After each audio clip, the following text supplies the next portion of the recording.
Welcome,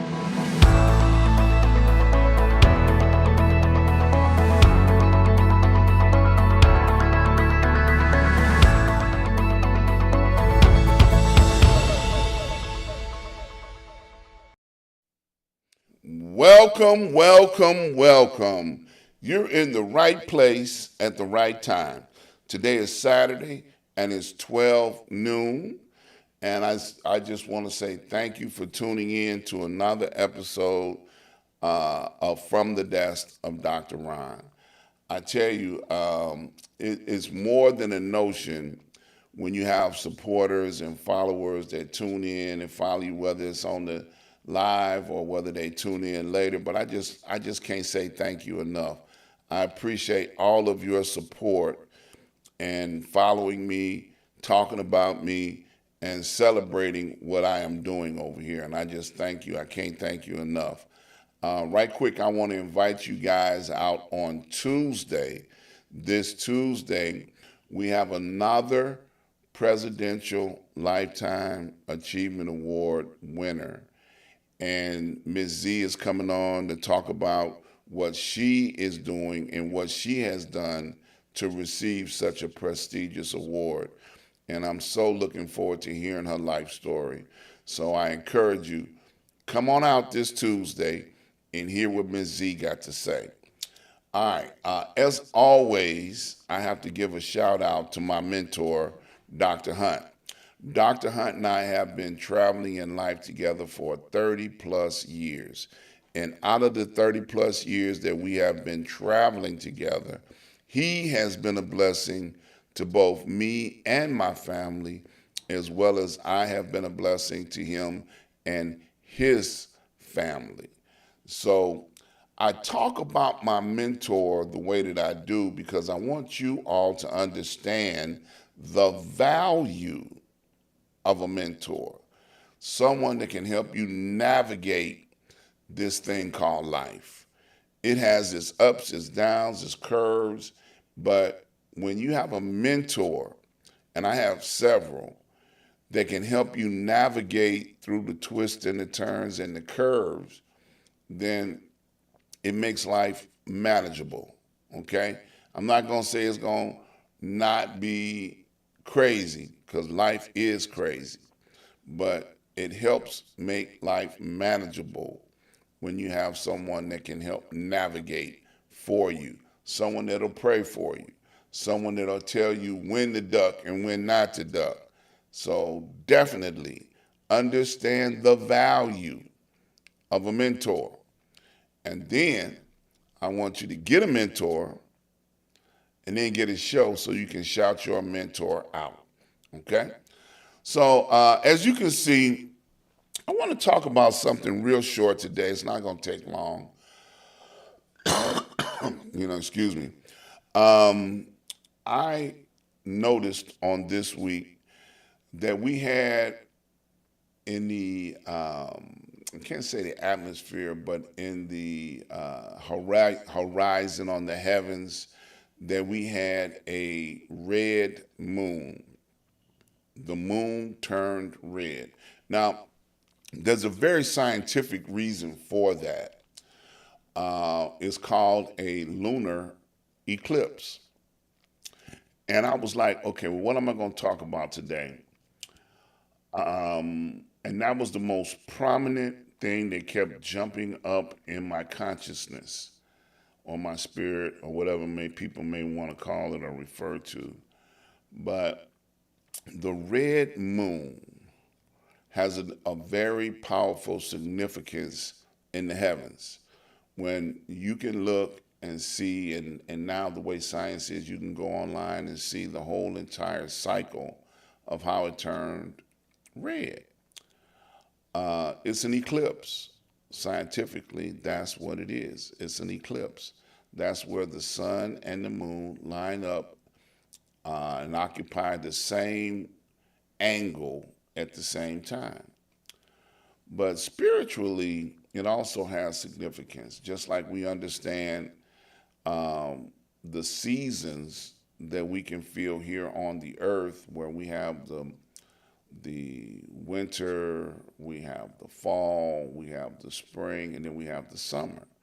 And we're transitioning from winter into spring on this month, according to the calendar.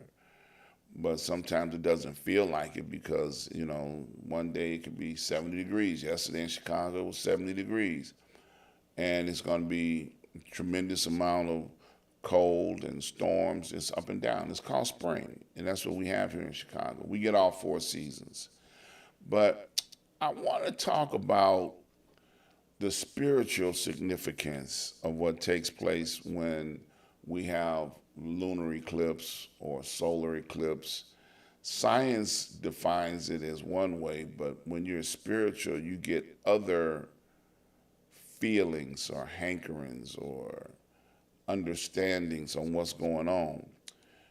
Because in the Bible or in spirituality, it says, surely God shall do nothing unless he reveals it unto his people first. Okay, he says prophets, but his people. So if the prophets get the understanding of what's going on, then of course he shares it with his people. So I'm paraphrasing here, so all you Bible scholars don't beat me up. But I want you all to understand that we're in the midst of a transitional period that we've never seen before. Now, I have been telling people, oh yeah, we've been here before, and I make reference to, black folks, African Americans, colored, brown, all nationalities that have ever struggled in this thing called the universe. We've struggled. We've been through struggle before. And I make reference to what the government is doing, making conflict, hardship, taking away what they think they're giving us, taking away what we've earned. But I speak about this because it's understanding that we have struggled. We've always struggled. We've struggled from being in captivity to what we consider ourselves to be out of captivity. But when you're working from paycheck to paycheck, you're still in captivity. Miss a day and find out what happens. And if you've got children, grandchildren that you're taking care of, miss a day at work and see who don't get paid, because you're going to look out for them children as much as you can. But the struggle is real. The United States government is on a collision course with disaster. Yeah, I said it. I'm going to say it again. The United States is on a collision course with disaster. And the disaster that it's going after is because greed has taken office and is ruling and is taking control over what's going on. And because of the greed that has begun to take control, it is terrible to understand that they don't understand that greed can destroy you. It's like jealousy. Jealousy is as cruel as the grave. Greed can drag you down and destroy you just as bad. So one of the things that I wanted to emphasize is that this sign in the heavens is letting us know that there is more to come. We're doing a season of change, and it's just like if you go outside in the spring and it's raining, you need to put an umbrella in your suitcase or carry an umbrella, put on a raincoat, a rain hat to protect you from the elements.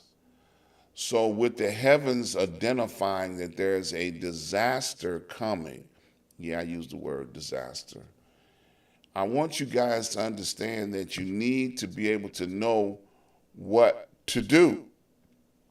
I remember when I was growing up as a young man, I was a young man once, and I wanted to go outside and play in the snow.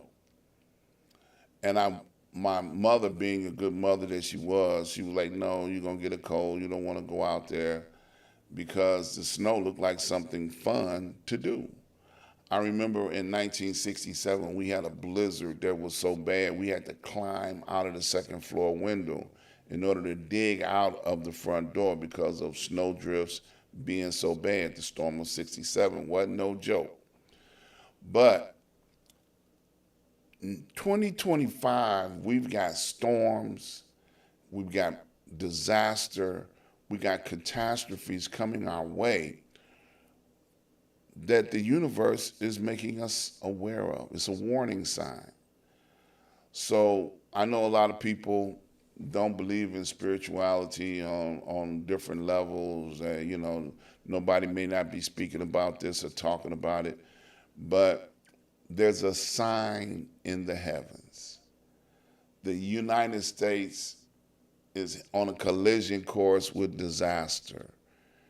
We need to prepare for these things. I remember back in the 60s, a very big thing that was popular was people used to make bomb shelters because there were, wars going on, and they knew that they needed to store food and water, K rations, military-style food that would not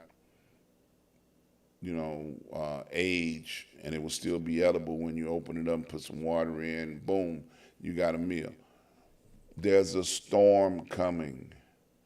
Please, people, hear my words.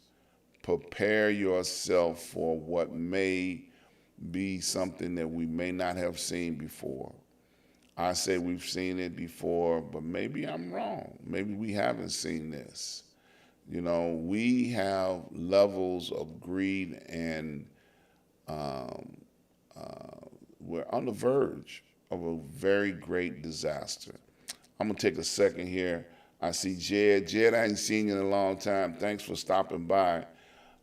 He says, all the planets line up in the sky also. Very interesting to those into astronomy. Great topics today, Dr. Ron. Thank you, bro. Jed has been a fan of our shows for a while. My brother in broadcasting, Chris Bass, he used to follow us when we had the show, Six Guys and You on Street News Now. So thank you, sir, for being a part of what we're doing. I thank you, and I appreciate, you stopping in and making a comment. I appreciate it. But I'm here today trying to warn people, make you aware that we've got some things that we may not have ever seen before. And because we have got a sign in the heavens that is triggering the warning, it's like a flare. If you're lost at sea, you send up a flare, and then people that are out in the ocean and see that flare and they say, oh, somebody's in trouble, and then we go to that and we rescue who we can. Well, there's a sign. And I encourage people to go and find out what this sign is. It may mean different things to many different people, but I encourage you to understand that we are in a time and an era that we have lived long enough to see probably the worst disaster that the United States may ever have come in conflict with. The government that is in office now have began executing a trade war where products, goods, and services that come to the United States are going to be slim and none. The price of eggs is so outrageous, people are now not even trying to buy eggs. But we need to prepare ourselves, put on a raincoat, get an umbrella, and prepare ourselves for the disasters that are ahead of us. So I'm through talking about it. I said what I had to say. I felt what was on my heart. I also like to, talk about, there are so many people that understand that, tomorrow's not promised to anybody. With these disasters that are coming our way, we need to live each day to the fullest that it has to offer. And I just had to throw that in there. I talked to several people on this week that were dealing with hospice situations, and no telling how long. I talked to someone that said that they only gave them 2 months to live. What goes through a person's mind when they know that their end is that close? Generally, nobody knows when, where the time is going to come, and we still don't, most of us. But when someone tells you that, okay, you got 2 months to live, what goes through your mind? What's your priorities at that one point in time? Now, the young lady, one of her requests is that she saw me, and I went to go see her. I honored that request. You want to see me? I'm coming. And I showed up, and I sat with her, and I encouraged her as much as I could. But I felt like, I've seen her in better days in her life. But at this particular point in time in her life, I understand that the end is near. And I just want to encourage each and everybody who's going through something. If somebody sent for you, go see them. Sit with them. Talk with them. Help them remember a more pleasant time. And that being said, I'm going to move on. I want to, once again, invite you guys to go over to my website, ask-dr-ron.com. When you get over there, please, please, please support all of my advertisers. These are a list of some of them that are present on my website. So check them out. They've been vetted out. Nobody on there is a thief. Ain't nobody trying to rip you off. But go over there, check out my advertisers while we still got time to support them, because we don't know what all the disasters that may become us because we saw a sign in the heavens. We got to understand that we don't know to what degree that this is going to turn out to be. I want to invite you guys to join me each and every Wednesday on Street News Now, the Noon Report, where we talk about news and commentaries each and every Wednesday. Me and my co-host Lee Michaels, when he's available, not on assignment, we talk about what's going on in the world today from our point of view, the way we see it. So also want to remind you guys, each and every Saturday, I am here giving you what's on my heart each and every Saturday. I am going to start back doing my show each and every Sunday, talking about the history, Black history, 365 days out of the year. I'm going to talk about Black history, and I want you guys to tune in, because we need to keep our history alive. We need to talk about the kings and queens that we are descendants of. So please, please, please join me. We're going to start that back up.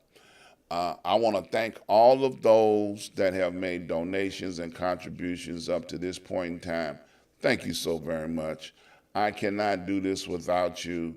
So please continue to make donations and contributions. I just thank you so very much. And also, while you're here, please hit that subscribe button, that like button, and that share button. Share this with somebody. Let them know, hey, it's something finna happen, and then I'll encourage you to go pray and find out what it is, okay? That's the best I can tell you. So that's it for today. I want to thank you guys for stopping in. I appreciate you. Keep up the great work with supporting your families, your loved ones. Be blessed, be encouraged, and I just want you to know I love you, and ain't nothing you can do about it. I'll see you guys